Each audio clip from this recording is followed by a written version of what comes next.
Do you get confused talking about low carb, high fat, keto, carnivore? Like, what are the differences between them? How do we know when we move from one to the other? And more importantly, is one of them better than the other? These different ways of eating are very similar to each other. It's quite easy to flow between one and the other. That's where I see the biggest problem. Because if I'm moving back and forth between keto and carnivore and low carb, and I might not actually be getting the results that I'm trying to achieve. Most people use weight as an indicator when they're trying to monitor their success when it comes to food. But I want us to look wider than that. I want us to look at all the different indicators because that's what's going to tell us the subtleties between carnivore, low carb, high fat, and keto, for example. And the other markers that I want us to pay attention to are energy, pain, mental clarity, strength, and digestion. Let's start off where we all start off, or at least the majority of us, anyways. High fat, high carb. That's the standard American, Canadian, Caribbean diet. If you eat steak and potatoes, or pizza, or rice and peas with some fried chicken, you're doing high fat, high carb. And high fat, high carb is a recipe for weight gain. The biggest reason it's a recipe for weight gain is because our body doesn't need that much energy. Now, very interestingly, if you're in the position where your doctor is talking to you about weight, because it's widely accepted that the average person is trying to do some kind of low fat diet, most doctors aren't necessarily going to specifically talk to you about your fat intake. What they're going to do is they're going to tell you it's important for you to cut back on the extra sugars that you're eating. And we naturally interpret that to mean that we should limit the amount of junk food that we're allowing into our diet. So, of course, we eat less cake, cookies, candies, and chocolate, and whatever other junk food you might be eating. I can't fully blame us for interpreting this way because of the wording that most doctors use. Because in fact, they're not saying, stop eating all junk food immediately. You're hurting your health. They're not saying that. They're saying, cut back on the junk, cut back on the sugar. I honestly think a very similar thing is happening when we are trying to understand how to do a low carb, high fat lifestyle. Most people who are trying to do a low carb, high fat lifestyle remove all the junk food out of their life. Excellent. However, they leave the meal sources of carbohydrates. So the rice, the pasta, the bread, the potatoes. On top of that, they now add fat to their meals. So they resume using butter, lard. They resume frying foods. When we're trying to do healthy low carb, high fat, we're not just taking junk food out. We're also taking out those grains. The rice and pasta, barley and bread that we've been eating, those are the things that keep us really high in our carbohydrates for the day. So when we're trying to get down to that 125, we remove these things. Now, what that automatically does is it shifts the proportions of carb versus fat on our plate because we're still eating healthy, regular meats, fish, and eggs. So not the lean versions. Now, if you had been eating the lean versions, then what you're doing is you're replacing lean versions with the normal versions of these meats.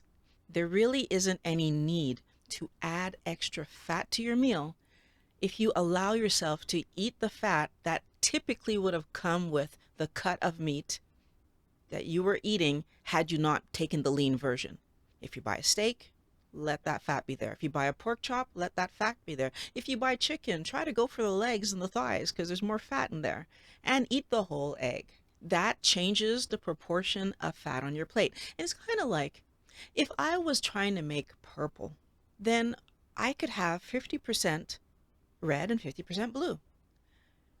But if I wanted to make a deeper shade of purple, I could keep the same amount of blue, but instead of adding 50%, equal amount, red, I would add 25%, so half that red, and the purple would be much darker. I've shifted how much blue was in the total mixture. The same thing's happening with your plate. By taking carbs away, the balance is leaning more towards fat. I want to be clear. I'm not suggesting that we need to be afraid of adding fat. So, for example, if I'm going to fry something because that's the way it's supposed to be cooked, I'm not suggesting not to do that. Although I am pointing out that most people who are doing a standard diet were frying foods anyways. What we want you to do is just use a good quality oil for your frying purposes, or butter, or whatever you're going to fry in something healthy. Something that's really important for us to clarify is that low carb, high fat is not equivalent to keto. Although I see very often people throwing these terms around as if they're the same. In order to do keto, the goal is to get your body into ketosis. Low carb, high fat doesn't automatically mean your body's in ketosis. But to do keto, that's the goal. In order to get into ketosis, most doctors believe that the average person needs to be 20 grams of carbs or less, even though the data for keto says 50 grams of carbs or less. Most doctors are saying that, average everyday person walking around today who has metabolic syndrome is not going to get into ketosis unless they're at least 20 grams of carbs or less. I happen to be one of those people that even at 20, I wasn't in ketosis. I had to bring myself down to 18. So what's important for us to understand is that the goal is getting into ketosis. How will we get our carb count low enough that we're 20 grams of carbs or less?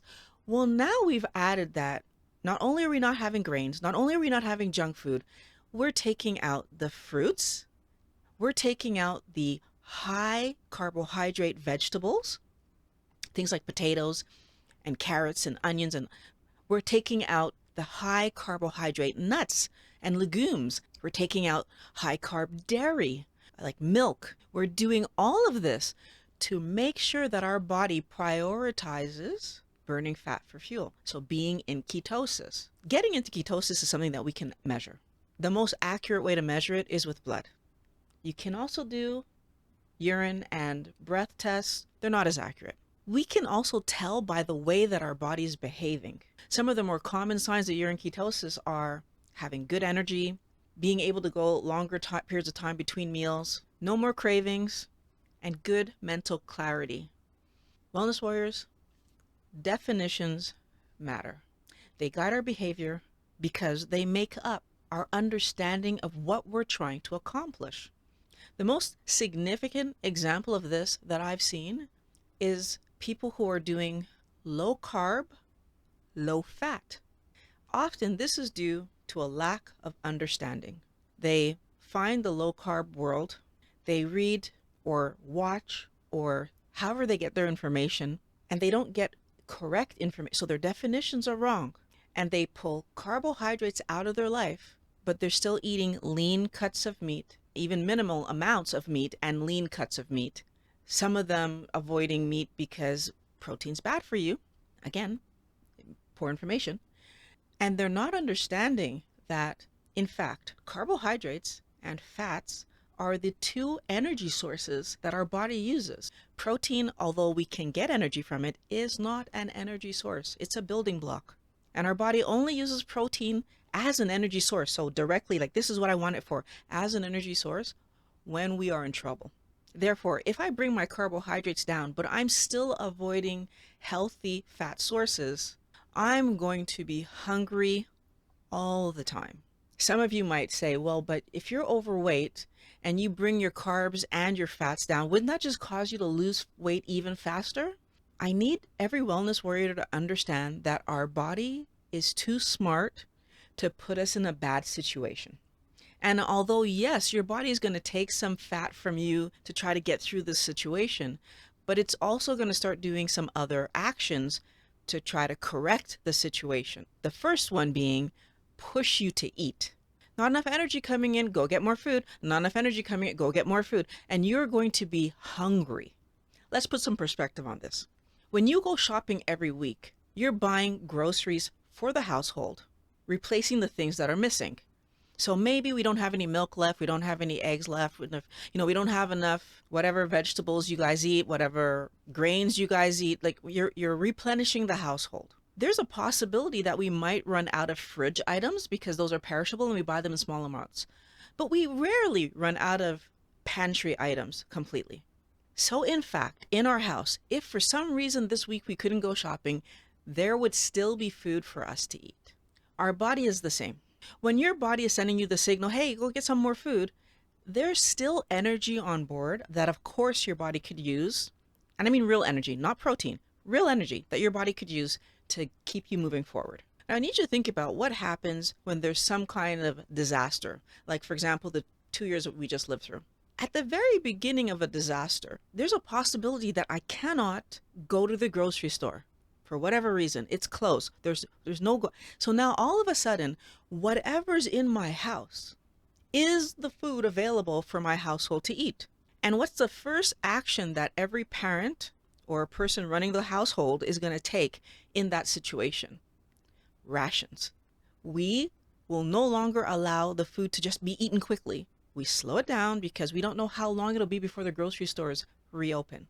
Wellness warriors, we need to understand that if we feed our body like there's a disaster happening, limited carbs and fats coming in, our body's going to behave like there's a disaster happening and start to curb the amount of onboard energy that it's allowing us to use.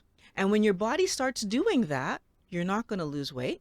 It's still pushing you hard to go get food, so you're super hungry. You will not achieve the goal that you're trying to achieve. For your body, survival is above all else, which means that it's going to make it so that the only thing you can think about is get food.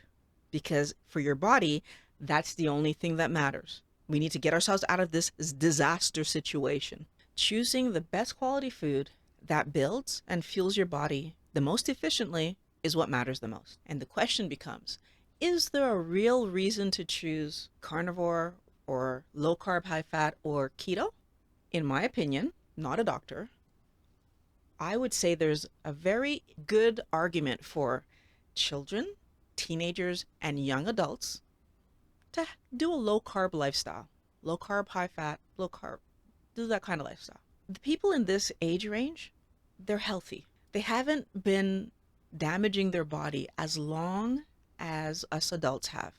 And of course, I'm talking about children, teenagers, and young adults who are not overweight or having any other signs of metabolic issue. There's no reason for someone who seems perfectly healthy to stay on the path to illness by continuing to do standard diets. At the same time, doing low carb, high fat, just basically low carb, is very likely enough for them to minimize the possibility that they create metabolic issues in the future, because their body will be able to come in and out of burning fat for fuel. And I definitely feel like I've seen that in our teens. They can go extremely long periods of time between meals, not noticing really, not so overly hungry. But then when they're hungry, they're hungry. I believe that adults and children and teens who have metabolic issues, which is including being overweight, should do keto. I feel like a ketogenic lifestyle is going to be the thing that helps them to get their health back under control. Again, not a doctor, just my opinion. Finally, I feel like people who are trying to get their life back under control with keto and it's not working, or people who really hate eating vegetation should do carnivore. And I feel like that would give you the best possible chance to really solve your health issues. Again, my opinion. Wellness warriors, I think if we're trying to achieve our health goals, it's important to understand the diet you're doing and how that diet is going to impact the health goals you're trying to achieve. For way too long, we've ignored that low-fat diets were not helping any of us to lose weight. Not long-term anyways. Yeah, we could pull it off for about 6 months-ish, and then the weight just came back on. And I feel like the piece of the puzzle was that we were ignoring how much impact our body's survival was going to play in whether or not we were able to continue to eat a certain way long term. If it's not healthy for my body's going to fight it. If I'm not giving my body the building blocks that it needs, it's going to push for it. If I'm not giving my body the energy that it needs, it's going to push for it. And unfortunately, if I do fight my body long enough, it will fall apart. No diet will magically work if you're doing it incorrectly. And what I mean by that is, if you're doing keto with 100 grams of carbs per day, you're doing it incorrectly. It's not going to work. If you're doing low fat and it's hurting your body, you're not going to lose the weight. If we're doing any diet but still eating a lot of junk food, we're not going to lose the weight. A diet can only work if A, it's good for the body, and B, we do it correctly. However, if you give your body the building blocks and the energy source that's the most efficient and effective for it, it will show you amazing results. What is it that you're trying to achieve? Want to know what actually helps people to stay thin? Check out the video on the screen right there. Wellness Warriors, I'm always so happy that you come back. Everybody who's new, subscribe and ring the bell so that you can get on the road to health.